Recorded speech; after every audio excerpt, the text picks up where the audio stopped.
कुछ माह पहले चांदनी चौक जलालपुर जट्टा मोबाइल शॉप पर होने वाली डकैती के बाद उस केस की मौजूदा सूरत हाल पर अदनान अशरफ और सदर mobile phone dealer association Asif Riaz की प्रेस बिस्मिल्लाहिर्रहमानिर्रहीम। मैं एलियस मोबाइल तो मेरा पता ही होना है कि जी वाली डकैती हुई सी अदनान अशरफ मेरा नाम है। 2-2.5 महीने इस वाक़े में हो गए ने तो यूनियन की काफ़ी भी इस मामले मेरी हेल्प सी बहुत ज़्यादा, अल्लाह का शुक्र है।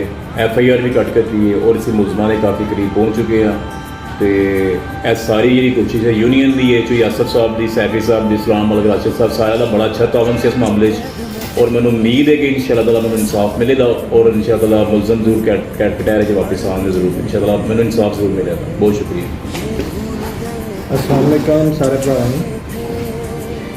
अलियस मोबाइल से डकैती हुई सी, सारी यूनियन अलहमदुलिल्लाह इकट्ठी होकर उन्होंने कोल गए तो अपनी कोशिश की असी जिन्नी कर सकते हाँ। अलहमदुलिल्लाह उन्होंने FIR भी दर्ज करवाई है और तकरीबन 90% असी मुलजमान तक भी पहुँच गए। तो उम्मीद है कि इंशाअल्लाह 2-4 दिन में खुशखबरी अच्छी आएगी कि इन्हों का जो नुकसान होया इंशाअल्लाह ताला अल्लाह के फजल में इसकी भरपाई भी करांगे। तो मजीद इंशाअल्लाह अगर अल्लाह ना करे किसी भाई नाल कोई भी इशू बनता है तो सारी यूनियन सारी उत्थे अलहमदुलिल्लाह उहदे नाल चलेगी तो किसी भरा नूं इंशाअल्लाह कोई शिकायत का मौका नहीं दिता जाएगा।